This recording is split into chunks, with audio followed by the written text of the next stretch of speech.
gonna go low hanging fruit. Okay. I'm gonna start off with Anthony Davis. And that's how it is on every single sports show. What's up, world? Welcome back to Charge the Game. I'll be your host here, Chuck. In today's video, I'm going to discuss why Anthony Davis needs to immediately look to get out of the Lakers organization. But before I talk about that video, I want to ask you guys to do me a huge favor and hit that like button, share this content, and subscribe to the YouTube channel. It is because of you that this channel is growing at the rate it is growing, and I cannot help but continuously thank you guys for the love and support. Back to the video. Now, I was listening to sports all day, and I was just thinking to myself, like, no matter who it is around LeBron James, man, you're going to get the blame, right? And I'm not even a huge Anthony Davis fan. Like, I'm not, right?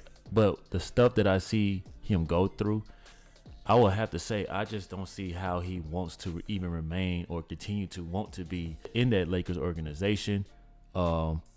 Because he just doesn't have the support, in my opinion, from the media. LeBron James is going to be protected, right? But you guys heard in that simple snippet, I could play more, but I'm not going to even do that in this video. I'm just going to discuss why I think that the Lakers and Anthony Davis need to have a serious conversation about, departing, or actually trying to gain some trade value while Anthony Davis is displaying his skill set.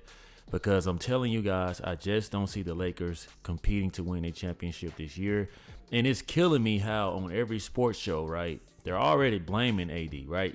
Being around LeBron James is a blessing and a curse. Oh, when things are good and you had a good night and LeBron had a good night, oh, guess what? Every sports show is going to say you're the greatest big in the league. This is the best duo in the league. But I don't subscribe to any of that bullshit. And I'll tell you guys why. I've watched Kings come in and whip some ass, and I see that they cannot defeat a true balanced basketball team like the Denver Nuggets, the reigning NBA champions, who look like they're going to most likely repeat unless another emerging team in the West can knock them out the way. Like, honestly, that's it. Like, and I watched the game against the Kings, man, and I'm not gonna lie. Yes, AD looks like at times he cannot do things with certain big men on the floor, but sometimes it's just mental stress. Sometimes it's just a lot of things that distract you from bringing out your best game. Sometimes it's just a change of scenery. And I think the way that Laker nations, the media, these sports shows, they all pile on low-hanging fruit, as Keyshawn Johnson just, coined and quoted in saying that, okay, let me start with the low-hanging fruit, right? Anthony Davis is such a topic to talk about because at the end of the day, he's not LeBron James. You never really go on these sports shows and hear people keep it real, except Skip Bayless. Even Skip Bayless watches sometimes. He can be looked at as a LeBron James hater, but you guys have to understand the structure of the business. It's better to uplift LeBron James to continue to get more content out of LeBron James to get you better ratings and therefore produce more income. So Skip Bayless is always fake rooting for LeBron James. He's always fake rooting for Bronny James. Truth of the matter is, Skip Bayless knows that without LeBron James, he'll most likely be retired because he's already struggling to exist on television, and he definitely needs brothers. Like, I'm just being honest. Why I say that, Anthony Davis, man, like, you gotta look yourself in the mirror, man. Like, I feel like sometimes when I watch Anthony Davis play, I feel like he's not there mentally. I feel like he doesn't like his job as much at times, right? And I see them do the same thing with D'Angelo Russell. And he's another person that needs to get out of there, in my opinion. But I will make a separate video about that. You guys notice that, yes, LeBron James is a great talent. He's a great talent on the floor, but you cannot mix great talent with something good. Because when the Lakers have something good, LeBron James is on the bench, right? When you see D'Lo go off for 44 points the other night, that was something good. But you're mixing great with good, and that's why you cannot get the performance out of D'Angelo Russell on a nightly basis. You're mixing great with good. That's why you cannot at times get the best out of Anthony Davis, because when LeBron James is on the floor, man, everybody's concerned about their role. They're overthinking their job, okay? You often hear these sports shows say that when people come to the Lakers, they act like they forget to shoot. No, they don't forget to shoot. They just deal with the mental stress that goes along with being under those Hollywood lights and being in that Hollywood media. And LeBron James, man, like I told you guys all the time, he can wear on you. He's moody. You never know what he's thinking.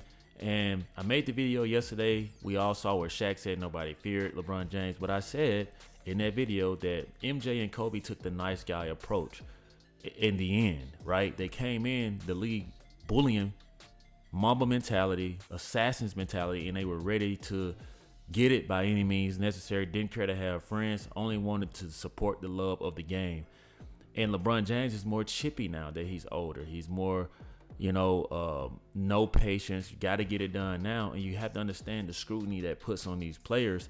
And these players ain't going to really want to play, their full potential or let it display, because in the back of their mind, they're just going to feel like nothing I do is good enough, especially playing next to him.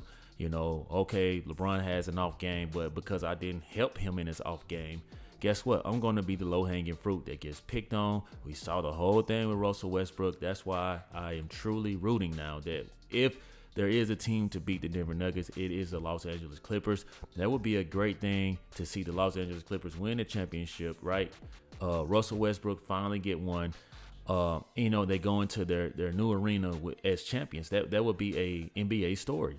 But anyway, Anthony Davis, man, you got to look to get out of there, man, because you're going to continue to get the blame. And when you were in New Orleans, you didn't realize how good you had it. Yes, I know that LA is sexy. Yes, I know that that's where all the action is, the stars. You're going to be looked at as a Los Angeles Laker for the rest of your life. But at this rate, man, and at this point, man, even if LeBron James was to leave the team, Anthony Davis would not be the number one guy. So I just feel like it's best for his mental and best for him to get out of Dodge, man, because if you guys don't get it this year, which most likely you won't, I just don't see how a Laker roster is going to be good next year. And even if Bronny James is on the roster, I just don't see how they're going to compete without a solidified big. And sometimes it's just about the system, because you can take that same Anthony Davis and put him into the Golden State Warriors, and you will instantly see a better Anthony Davis because of the culture. Steph Curry knows how to establish a culture, and Steve Kerr follows suit along with Draymond Green, man. Like, they're going to get the best out of him. I look at Golden State the way I look at the Kansas City Chiefs. It's just fun. No matter who you are or where you're from, if you come here and you trust the process, you not only are you going to have fun, you're going to enjoy your job again. I think that's Anthony Davis' problem. I think that that's D'Angelo Russell's problem. I think that these guys are just simply not enjoying their job as much. They only enjoy their jobs when they win, because that's when the media gives them a break. So you guys weigh in with your thoughts, comments, and concerns on this. As I'm telling you, man, it's looking ugly for Anthony Davis. Like Kevin Durant said, man, like, you're going to get the blame. There's too much toxicity around LeBron James. Whether you're in it directly or indirectly, you're still going to be standing in shit. So you guys weigh in with your comments and concerns on this topic. Laker Nation, weigh in like you often do. If you guys like the content and you enjoy the video, please hit the subscribe button and hit that like button. Please hit the notification bell for future content. Like always, let me know how you charge the game. Peace.